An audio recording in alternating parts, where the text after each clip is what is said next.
అనిత మాట్లాడుతున్నారు ఆ లైవ్ ఇప్పుడు చూద్దాం.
సీఎం అని తల నరుకుతాను అనొచ్చు. సీఎం తల నరికేనని నేను అనుంటే నా పదవికి రాజీనామా చేస్తాను. నేను అనకపోతే మీరు రాజీనామాకు సిద్ధమానన్నాడు. అది మేము కాదండి, పోలీస్ ఎంక్వైరీలో తేలింది.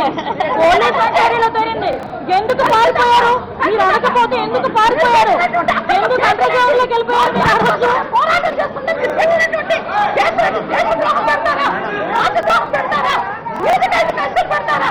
మా ఆస్తుల్ని మా కనీసాన్ని దోచుకోవడానికి 97 జీవాలు విడుదల చేసి ఈ రోజు మీ చంద్రబాబు నాయుడు మా జాతిని నాశనం చేసి మీరు చేసిన దానికి మా జాతిని ఉద్యమం చేయకూడదా?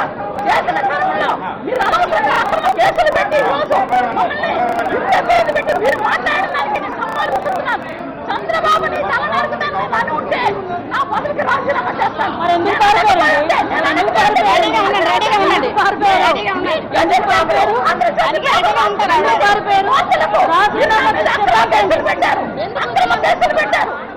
అందుకని హైకోర్టు కూడా మీకు పొట్టుకేలు వేసింది.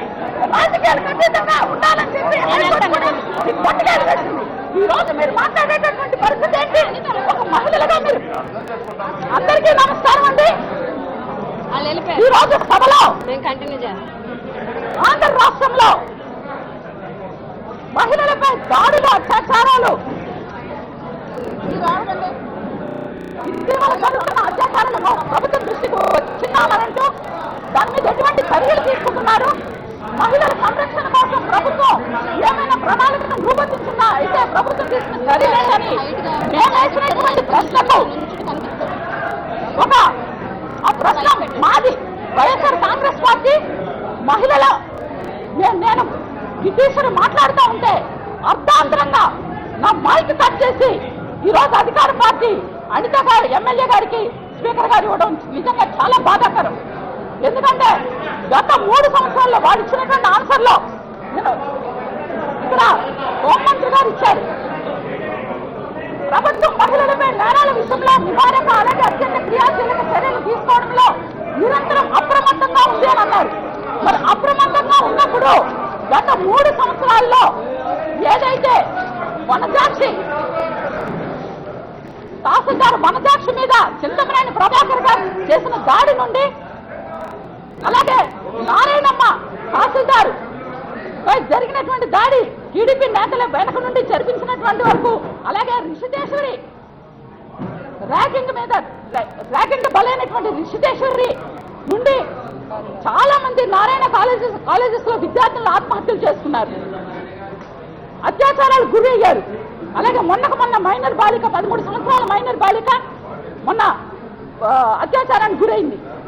అదేవిధంగా విజయవాడ నడిబొడ్డులో కాల్మని సెక్స్ రాకెట్ లో దాంట్లోనే టీడీపీ ఎమ్మెల్యేలు ఎమ్మెల్సీలు అండదండగా ఉండి, నిజంగా చాలా బాధాన విషయం ఏంటంటే ఇక్కడ దళిత గిరిజన బడుగు బలహీన వర్గాలకు చెందినటువంటి మహిళలు సెక్స్ రాకెట్ లో బలైన సంఘటనల వరకు, అలాగే ఆక్వా ఫుడ్ పార్క్ లో ఉద్యమం చేస్తుంటే అక్కడ మహిళల మీద పోలీస్ జులుం, తుందూరులో ఏదైతే మందుల ఫ్యాక్టరీ పెడుతున్నారు అక్కడ ఉద్యమిస్తున్నటువంటి మహిళల మీద జరిగినటువంటి పోలీసులు చేస్తున్నటువంటి హుకుం, అలాగే ఈరోజు ముఖ్యంగా జాతీయ మహిళా సదస్సు మహిళా పార్లమెంట్ సదస్సును పెట్టామని చాలా ఘనంగా చెప్పుకున్నారు చంద్రబాబు నాయుడు గారు. మరి అటువంటిప్పుడు ఆ జాతీయ మహిళా పార్లమెంట్ సదస్సుకి మమ్మల్ని ఆహ్వానించి ఈరోజు ముఖ్యంగా ఆర్కే రోజా గారిని ఎయిర్పోర్ట్లోనే నిర్బంధించి తరలించిన వేగం మర్చిపోయారా? అదే దేశ చరిత్రలోనే లేదు. నిజంగా చట్టసభల్లో 33% చట్టసభల్లో మహిళలకు రిజర్వేషన్ కల్పిస్తామన్నటువంటి చంద్రబాబు నాయుడు మేము ప్రజల యొక్క ఆమోదంతో ఈరోజు ప్రజాప్రతినిధులుగా అందులో మహిళా ఎమ్మెల్యేలుగా మేము ఈ చట్టసభలకు వచ్చి ప్రజల యొక్క గొంతును మేము వినిపిస్తా ఉంటే ఆ మహిళల పట్ల ఏదైతే అమానుషాలు అత్యాచారాలు జరుగుతున్నాయో వాటిని మేము ప్రశ్నిస్తుంటే ఆ క్రమంలోనే దేశ చరిత్రలోనే లేకుండా ఎక్కడా కూడా ఒక్క ఎమ్మెల్యేపై మహిళా ఎమ్మెల్యేపై అకారణంగా ఏడాది పాటు సస్పెన్షన్ ఈ మహిళలు ఇప్పుడు వచ్చినటువంటి తెలుగుదేశం మహిళలు సమర్థించుకుంటున్నారా? అంతేకాదు ఈరోజు మొన్న చంద్రబాబు నాయుడు గారు మీటింగ్ వెళ్తూ అక్కడ ఎస్టీ మహిళా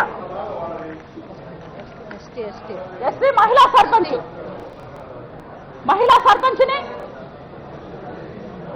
ఆ సభకు వెళ్ళిపోకుండా పోలీసులను నిర్బంధించింది వాస్తవం కాదా అని చెప్పి సందర్భంగా అడుగుతున్నాను. మరి ఎందుకు ఇవన్నీ జరుగుతున్నటువంటి ఈ దాడుల్లో ఈరోజు అనిత గారు అంటున్నారు సభలో కూడా ఇక్కడ కూడా చంద్రబాబు తల ఎమ్మెల్యే అని. నేను ఈరోజు అనిత గారికి సవాల్ విసురుతున్నాను. చంద్రబాబు నీ తల నరుకుతాను నేను అని ఉంటే నా పదవికి రాజీనామా చేస్తాను. కానీ ఆమె నేను అనని మాటల్ని చంద్రబాబు నాయుడు ఇచ్చినటువంటి జీవోని రద్దు చేయకుండా విషయాన్ని ఈరోజు అనిత మాట్లాడుతుంటే ఆమె ప్రతిసారి కూడా ఇదే సందర్భంలో ఆమె సవాలు విసురుతున్నాను. లేని బాస్కెట్ విషయాన్ని ఈరోజు నా మీద అక్రమ కేసులు పెట్టింది వాస్తవం కాదా అని చెప్పి ఈ సందర్భంగా నేను అడుగుతా ఉన్నాను.